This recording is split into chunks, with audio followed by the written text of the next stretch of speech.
All right, so first of all, I'd like to congratulate you guys. Excellent choice of seating, because I was all the way back there and there was a little bit of a mess. Foresight is not my thing. So, Julio, that's me. 5 years, this is all wrong. I probably copy-pasted the wrong thing, but like, started Fractal ID in 2017, and that was the ICO era. And folks were also starting to realize that, maybe there's some requirements that we have that we should apply to folks that we're selling these tokens to. And so, I got together with a bunch of other folks, a lot of legal folks as well, and we tried to come up with a way that you could conduct ICO sales in a safe manner. So we had a product live in early 2018, right when the whole thing exploded. So that wasn't particularly great, but the core concept of figuring out a way to verify identity that would work for Web3 folks is something that stayed with us since then. And we had a very, very simple product in the beginning. It was a no-auth API, so the kind of like login with Facebook, but on the other side, you've got a verified identity. And in the meantime, we built a ton of way more decentralized solutions than those, but nobody cared. So it was like we had an implementation in production in mid-2018 of Folgestella like 725 and 735 on chain.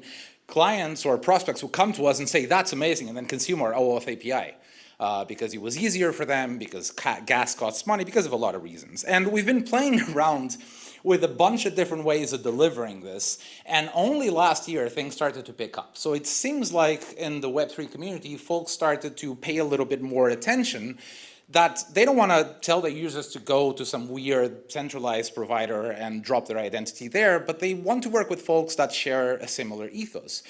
And so we've tried a lot of things in the process, and we're still around, and we learned a lot. But what we realized is that is, if you want to build an identity layer for Web3, that's not something we just do alone. And so instead of trying to roll out things on our own, we started talking to a bunch of folks and seeing who would be up for helping us with that.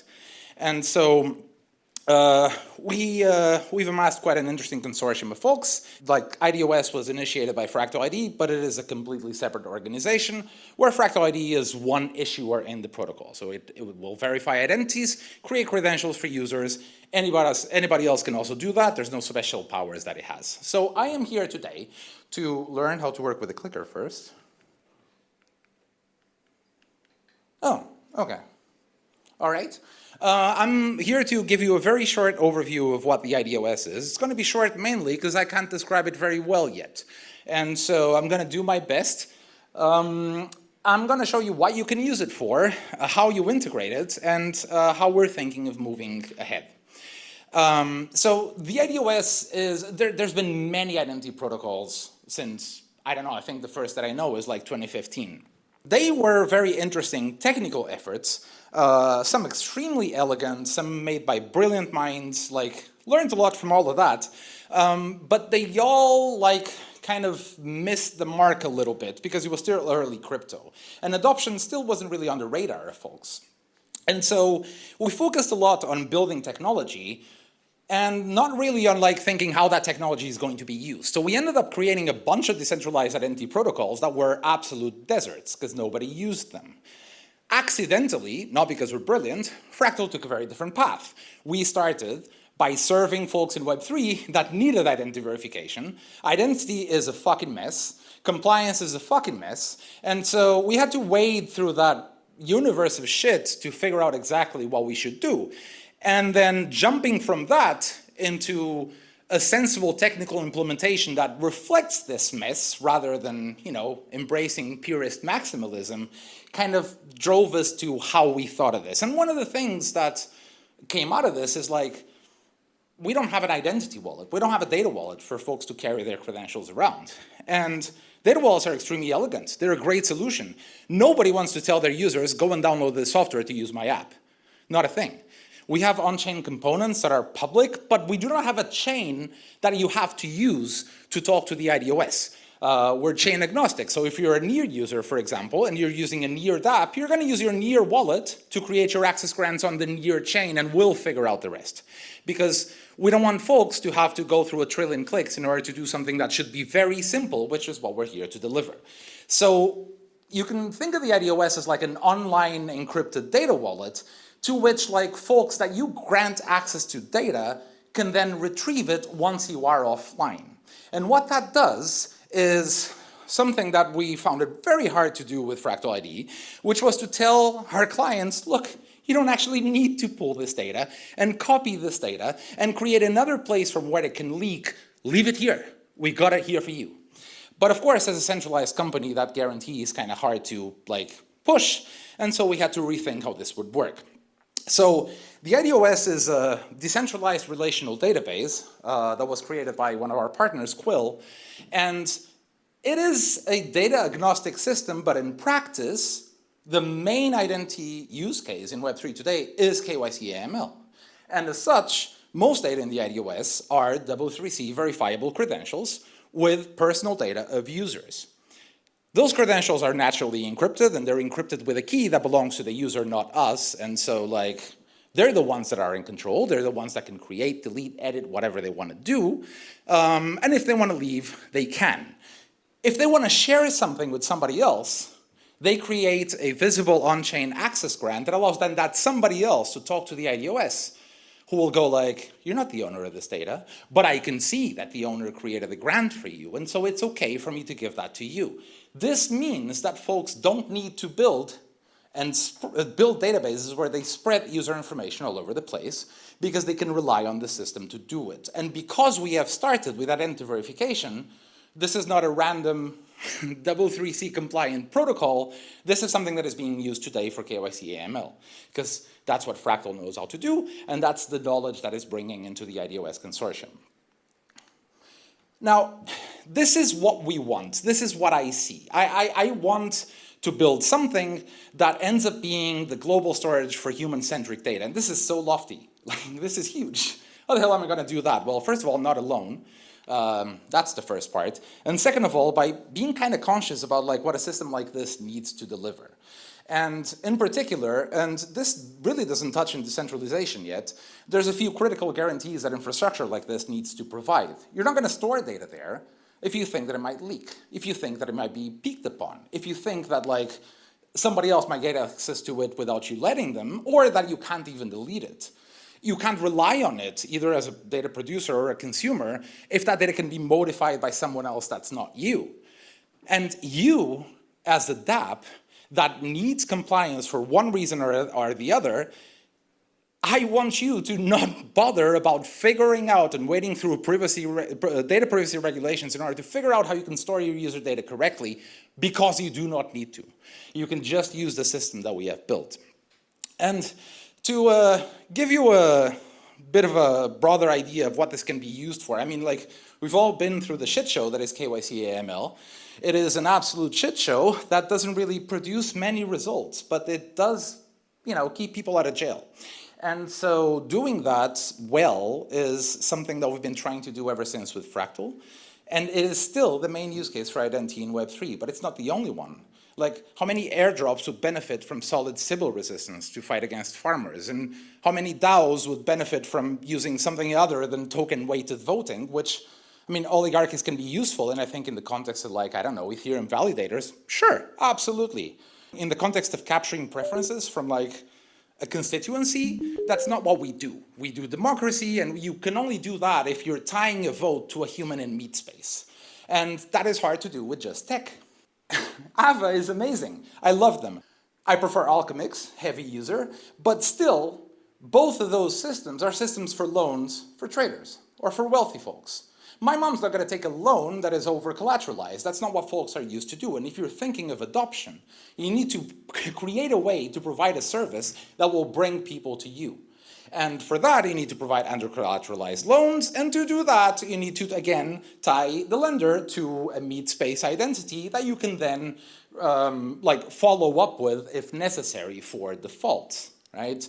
And there's a bunch more that I could go into, but the fact is, we work with identity every day. And in Web3, I think, for good reason, we've been kind of like shunning the benefits that it can also bring, because we tend to have a very maximalistic binary view of like either it's anonymous or it's identified in public. And there is a continuum there of optionality that I think we're not exploring well enough. How do you bring this into your app? It's super simple. First of all, you don't make the same mistake that I did. This is obviously missing a line, so pretend you're not seeing that, but you just do the good old connect wallet that you would do in your dApps. Once you have that, you have a signer that you can send requests to for signatures or transactions. So after that, whenever in your journey it makes sense, you can import and initialize the idOS SDK. And I'll talk about what this enclave is in a little bit, but so far there hasn't been any user interaction.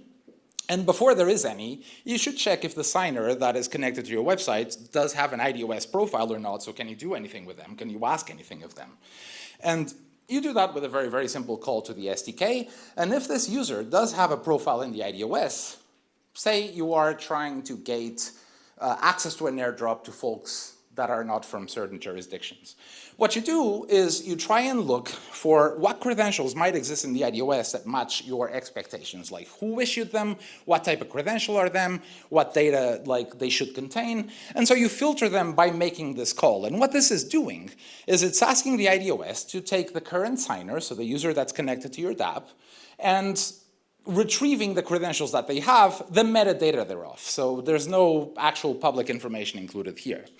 You find the one that you're looking for, and then to do that, the user needs to let you. So this is an operation that is not just randomly going to work. This is something that you need to get the user's permission for. Even though the data isn't particularly sensitive, the idOS is data agnostic, so folks can put whatever they want there. So we kind of need to be careful about the footguns that we build. And so the user will sign a message, and that will allow you to find the credential that you're looking for and then create an access grant for it, or rather ask the user to do that. Now, this is as opposed to asking the user to hand you data in plain text and copying it over to some other database that's probably not very secure because you're focusing on building your dApp. And so this allows you to ensure that data that you want access to is stored in the idOS for whatever duration is convenient for you and acceptable by your user. So in this process, what you do is you tell the idOS, look, this is my address, meaning this is what I'm going to use to sign a message to later retrieve that data, should I ever need to. You tell it for how long this data should stay online. So if the user accepts this with a time lock greater than 0, then the user is committing to not deleting that data, and they can't. The user doesn't have to. They can vote with their feet, but you can get this guarantee if you want to, which is very important to prevent copying. And you provide a public key for it to be encrypted. Why? Because the flow that this goes through then is the user is asked to unlock their idOS, because the credential that is stored in the idOS is encrypted with a key that only the user has. Now, people aren't very good at key management, and so what we do is when they're setting up their profile, we ask them for a password or a passkey, and we use key derivation from that, salted with their user ID in the idOS, in order to encrypt the data that is up there. So our enclave, what it does is it prevents the use, or it means that you don't need to download additional software because it just works on the web. The credential gets pulled into it, gets decrypted with the user key outside of the runtime of the dApp that is using it, so they don't have access to any of this. It is then re-encrypted to that dApp's key that they provided, and then rewritten to the idOS, where the user first signs a message in order to create this duplicate in the idOS, now that it's re-encrypted to you, and then they either create a transaction or assign a message that you send to a paymaster or something in order to create a record on-chain that this particular piece of data is now accessible by a different key for a certain amount of time. And when that key talks to the idOS and says, hey, I want data ID 123, the idOS goes like, well, you don't own that, so let me quickly check the chain to see if the owner actually granted you access. And if they did, and if they haven't revoked it yet, then you can get access to it should you ever need to, and not necessarily all of the time. Now, this is a very simple system so far, and there's a lot that we're missing. Like, Fractal ID is 7 years old, so there's a lot of ins and outs about what you do to provide a compliance service that will work for everybody, or at least the majority of people. And the idOS is less than a year old. So there's not a lot that it does yet. And we have a gigantic backlog of features that will help provide the same value that we have in Fractal ID, but in a more decentralized way. But what's on our minds is, how do we build this as a system that outlasts us? So how do we, if we're trying, something as ridiculous as building an identity layer for Web3, then we need to make sure that it has certain properties. In particular, just because it's easier to build it centralized does not mean that that's what I want to do with my life, for one, and second, what Web3 folks want to use. And there's very, very good reasons for that. This makes shit a lot harder sometimes. It also comes with some very, very interesting advantages, but mostly it's constraints that should be there, and we want them to be there because we want to build this right. But if this is to outlast us, it can't be an app that we're running on a server. It needs to be an economy that is self-sustaining and that is credibly self-sustaining with a good token economy, a good incentive machine, essentially. And in order to do that, we have a problem. Because to be credible for that, well, you need a lot of shit, but these are 3 examples. Like, folks need to be able to verify, right? Folks need to be able to know that they're not going to be kept out of the system. And the system needs to be sufficiently decentralized so that these guarantees are valid, so that you have options about using it. And, well, we know why that's important to us. I'm preaching to the choir here. I could show this to my mom and it might be news, but not for y'all. Like, the fact that anybody can run a node means that I don't need to care if a particular node goes down. The fact that my favorite explorer is down doesn't mean I can't just use another one, because in Web3, we build for optionality. And we cannot, unfortunately, build for optionality in what's today our data layer, because it's a permissioned network. And that is a very dirty word, and I really don't like the state of affairs, but I can't do this any differently right now. Because in order to be able to guarantee that the data is stored compliantly, I need to know where those servers are. I need to know who is running these nodes. I need to know where these nodes are located. And I need a bunch of guarantees, because even though the data that is stored there is encrypted, I don't know what's going to happen in 10 years to X25519.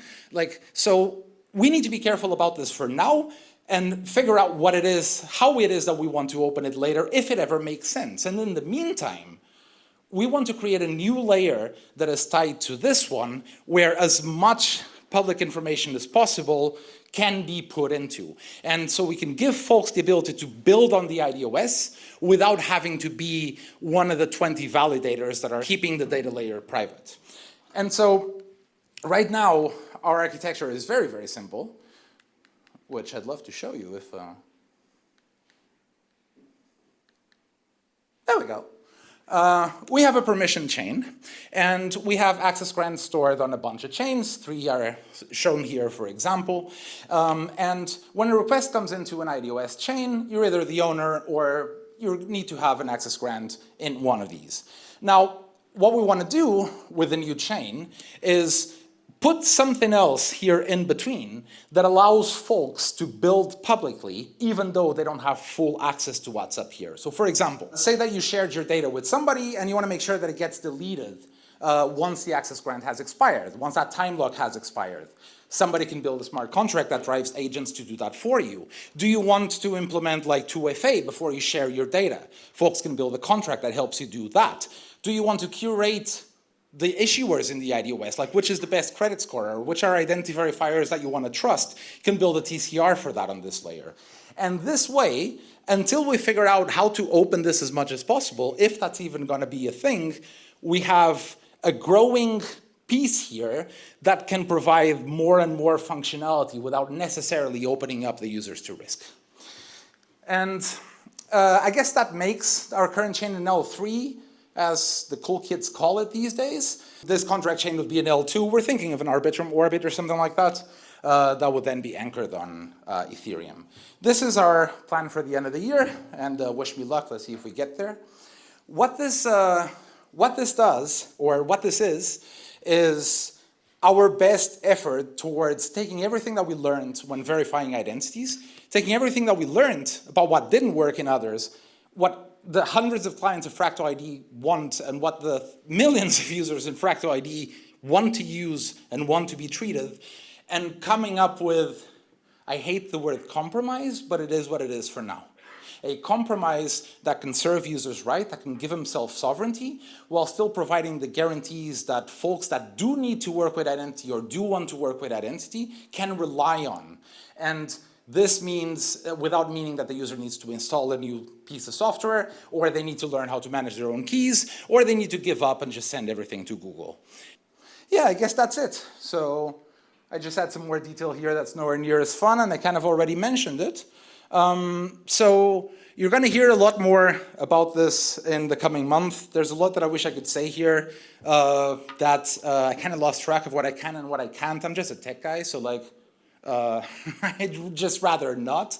But I've been doing this for 7 years, and this is the first time that I see an angle really click with literally everybody that we talk to in the market.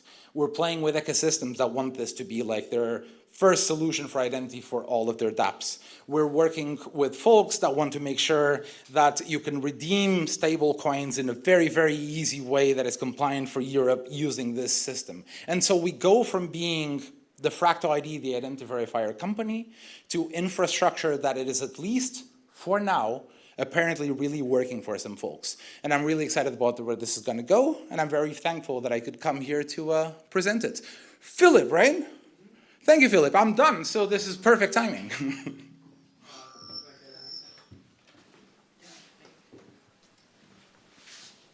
It sounded, like one of the first slides, I think it was, you mentioned very shortly the W3C, and it sounded like you don't really approve of the DID and verifiable claims, etc. It did? I really tried to hide. Okay, but I just want to know, what are the issues you see? There's no issues. Yeah. So the W3C is a great organization that helped us build a lot of what we see on the internet today. It is naturally, as any big standards organization, completely captured by the industry, although that is not necessarily bad. The DID spec, the VC spec, they're solid, 10 times more complex than they need to be, in my opinion, but extremely solid. I have no issue with their work, and I take a lot of inspiration from their work. What I not exactly take issue with, but I'm trying to stay away from, is from what I perceive as mistakes in the past of folks that launch an identity protocol and say this is going to win, but what they did is turn standards into code that nobody uses. That is not what I'm here to do. I'm not here to circle jerk around code and to pixel perfect standards as they should be. I am here to build a tool that people can use and that I can take all of the clients of Fractal ID today and tell them, finally, by the end of the year, the OAuth API is going to die. So you adopt this and do it right, or, well, you find someone else. That's more what I mean. I don't have an issue with their work at all. We use a lot of their work. It's just not the gospel. Jesus Christ, no. Why not? Because I like to get shit done. Say, hey, I make the 120 identity solution. It's not a new standard. I'm using theirs. I'm just not using all. That's all I'm saying. It's not a new standard. I'm not inventing anything. I am, to put it in the worst possible way, gluing the best parts of everything and seeing it already work. So when I looked into it like a month ago or something, the DID and the whole working group kind of stalled at this point. Kind of what, sorry? It stalled. Like there's nothing happening really. Like there's no meetings, anything. Well, I mean, the spec is now beyond recommendation, right? So it could be done. I mean, that's the first version. I mean, when we take a look, for example, in HTTP, for example, before 1.1, no one was really using it. So the 1.0 standard we get it out there, we try it, and we probably see that it fails, and then we did one on 1.1, and at this point we are at 3 points. Or no, we are actually at 4, I think. I'll take your word for it. Anyway, so since it stalled, I'm really not really understanding why you don't join and try to push this forward. And I'm not saying these ideas are bad or anything. Maybe there are good points. I'm not very in the details here. So yeah, why don't you bring them in? I'm not an academic. I'm a doer.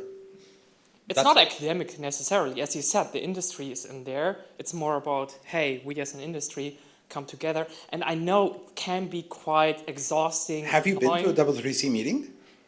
Have you been to a meeting, or have you seen I'm proceedings? invited expert in the W3C. Well, that's why I'm asking. I don't mean to be confrontational, but I think that we went from being extremely academic to now being extremely academic with industry conflicts and politics in the middle, and that is something that. But that's normal. I mean, I know, but I don't want it to be my life. Decide, hey, we built something. I understand, and I appreciate you, and I respect your work, and that you have the balls to go through that and make shit better. my way of making things better is a little bit different. So you're thinking the strategy is better to be the 200th identity solution, and you win. No, I'm saying that the strategy is better if we are the first identity solution that actually has usage and users. I mean, they all have usage. And the W3C is not an identity solution, right? They're a standards body. We use a lot of their standards. Yeah. And I'm very thankful for it. But I don't want to be writing standards for other people to use. I want to be building tools that I see people using today. A friend of mine is a pure mathematician. He knows that the work he's doing now is going to come into fruition in 150 years when the physicists catch up with it. I don't want that to be my life. That's all. Okay. Thank you, though. Anybody else? Sir. We're going to play rock, paper, scissors? If you like, if I can go first. Well, if it's your rules, then no. I'm good, though. Okay. Could you tell us a little bit more about your collaborations with Gnosis Chain? I cannot. I'm sorry. Okay. It's Gnosis Pay, not Gnosis Chain, I can tell you that. I must admit I didn't fully understand how the protocol works. Oh, me neither. But to me it sounded not quite like an identity protocol, but more like a general secure data storage and access protocol. Like, could this also be used for things like for medical records or stuff like this? It could, yeah. So the system itself, it's data agnostic. It's user-centric in the sense that it uses a relational database, and in the most dumb possible way, if you're the foreign key, it's your data. What we store there are identity credentials, because that is what is being consumed right now. There is no change required to the system to make that work today. But nobody's issuing medical credentials and putting them somewhere, and definitely nobody is consuming that. And if they were, everybody would probably be doing something illegal at one of those points. I had to implement HIPAA compliance in the past, and Jesus Christ. So yes, it could, but you know, I've got some friends from back home that, like, every time they come to me, the blockchain ID, it involves the government. And like, oh yeah, no, it's simple. We just sign with our national ID, and then the law is just automatic. And it's like, and that's really cool. But like, well, no, it's not going to work. So I don't want to build for something that maybe if the politics go right, goes my way, or maybe in 10 years it comes into fruition. I want to build something that works today and that serves the folks that we're already serving today, but better while keeping the users in control. That's what I want to do. I'm not here to say that this is the best thing ever. All I'm saying is that it's the first that's worked. Makes a lot of sense. Thanks. Sir. Why did you choose to build your own decentralized database rather than using one of those that exist already? Because I'm not smart enough for that would be the first answer. And our partners are much better than we could ever be at that. So why go ahead and assemble a team to potentially fail when I can use a solution that I've seen work in the wild and I'm very happy about? So you build things together. You're louder together in Web3. It's a little bit of a different mindset than what I've seen in other industries, but like, if these folks have an amazing solution, then well, maybe they're going to capture some of the value. What do I care? Like, what I want is for this to work. Like, that's where it comes from. Thanks, everybody.